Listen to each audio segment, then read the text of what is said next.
Right now, let's talk more about the grooming and rape gangs inquiry with Jonathan Taylor. He's a child safeguarding consultant and a former detective who worked for 15 years on child abuse investigations. A very good afternoon to you, Jonathan. Good afternoon. Thanks for joining us. Now, I mean, look, you, given your work on both sides of these issues, will have known far more the horrific details long before certainly the likes of Elon Musk found out about them and started tweeting about them over New Year, and indeed many members of the public who perhaps had just not wanted to know a lot of the horrific details of what a lot of these girls have gone through on a grand scale in so many of our towns and cities. Do you think there should be a national public inquiry into this?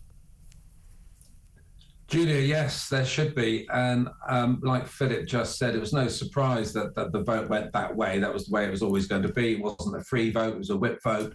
We knew what the outcome was going to be. And that was the way it went through. But what's really sort of annoyed me or upset me is when they talk about the recommendations that came out from the 2022. But those recommendations didn't go into actually the nitty-gritty of the methodology, typology of these actual offenders. And it seems even then you couldn't talk about British Pakistani men who were over 80% going to be the identity of these child rapists, these child sex offenders. Yeah. And it's a lot to this, but at the end of the day, the survivors have been let down because the survivors have needed this confidence to report.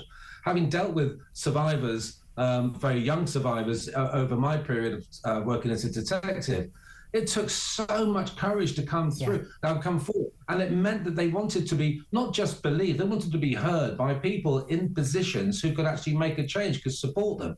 And that's why the National Inquiry, if we did that and got people in, because we've got to look at the fact that you've got councillors, MPs, Department of Public Prosecution, CPS, police officers, social services, high position, basically turned around and said, don't investigate, leave it alone. And that's wrong. Yeah, I mean that's the extraordinary thing. People still want it to be swept under the carpet. Extraordinarily, one of the more prominent victims who has been so brave in speaking out is Sammy Woodhouse. She tweeted last night, "I've received a phone call from South Yorkshire Police tonight about my reporting on X, on Twitter. They've asked me to delete posts and not to report on Rotherham professionals moving forward, even though they've got no reporting restrictions on the case." She said the information she's reported came directly from South Yorkshire Police over 6 months ago and has been in the public domain already. I mean, it's just extraordinary that people being told be quiet.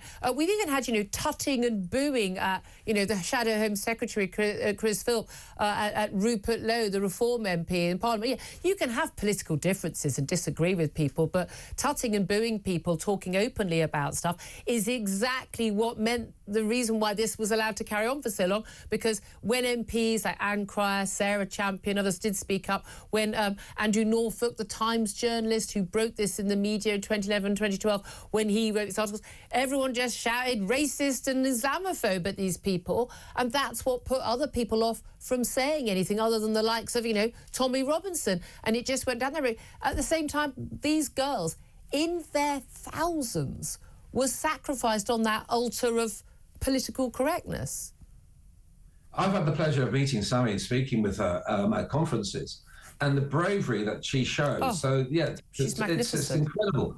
And I was pointing out just yesterday the fact that what we've also got to understand, we use this word grooming, and grooming did occur. Now, grooming can be online, it can be offline. But the offline grooming, what we're talking about here, is organised crime groups. It's organised crime gangs. It's not an individual that's actually grooming a young girl. These are young British Pakistani men who go out to target young, vulnerable white girls in those areas, 45 to 50 cities and towns, deliberately to put them into prostitution so they get raped. That's what we're talking about here. And of course, it's one of these things where, people talk about grooming, they still think about this, perhaps this man that's on the internet. This is completely different. Yeah. This is the fact, there's organised crime groups. And of course, by coincidence, you had Keir Starmer saying he's great at getting rid of these gangs. Yeah. Well, you've got them on your own doorstep.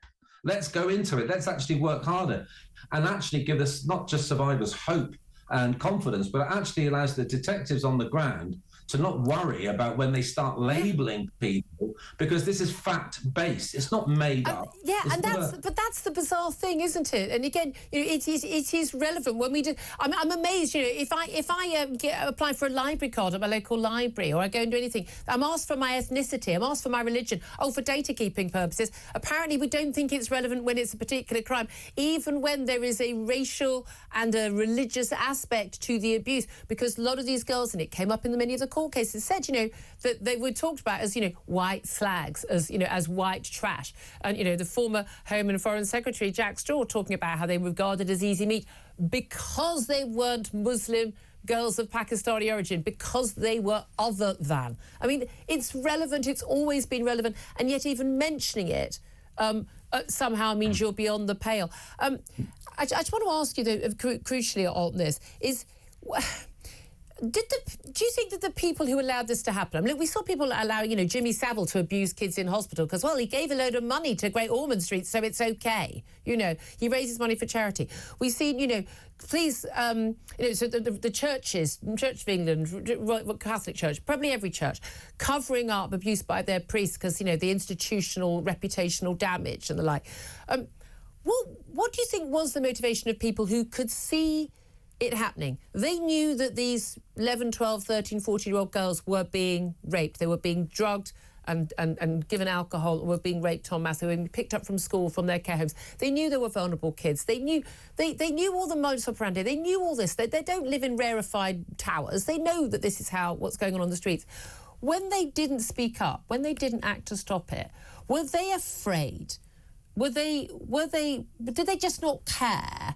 Or did they think that these girls were expendable, or what else? What do you think, as someone who's worked in this field? Yeah, you've touched on a lot of things there, and I think if you go back, we're talking 30, 40 years. I know 25 years has been mentioned, but it goes back longer than that. I'd say this is organised crime. So I think the first time it happened was that people said, just didn't believe it, because you've got one person perhaps disclosing.